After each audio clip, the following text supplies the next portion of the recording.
Sa gitna ng sunod-sunod na pagbabago sa industriya ng telebisyon, inaasang may malaking galaw ang ABS-CBN pagsapit ng 2026.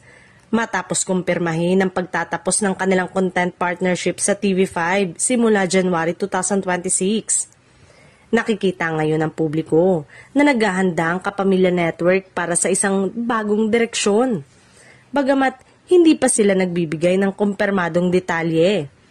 Malinaw na hindi sila titigil sa paghahanap ng paraan upang muling mapalakas ang kanilang presensya sa media.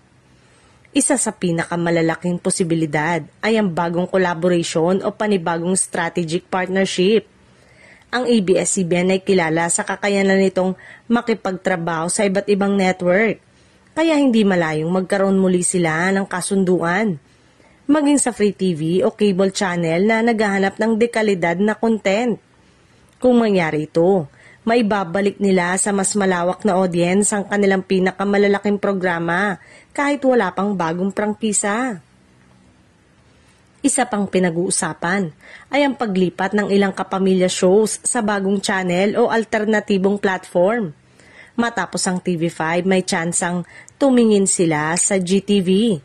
All TV o iba pang digital broadcast partnership na bukas sa block time o content sharing. Kapag nagtagumpay ito, maaari itong magsilbing bagong tahanan ng Kapamilya Primetime at weekend shows na dati nang tumitira sa TV5.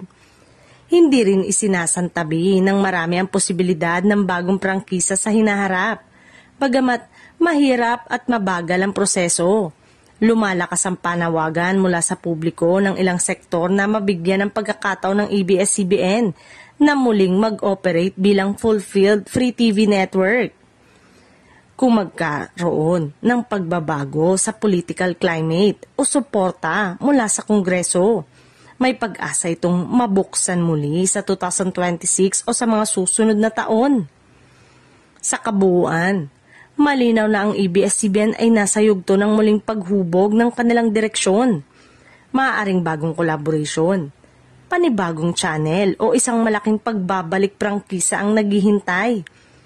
Isa lang ang tiyak, may inaabang something new ang mga kapamilya at manonood sa 2026 at malaki ang posibilidad na mas magiging agresibo, modernized at digital forward ang ABS-CBN sa bagong kabanatang ito.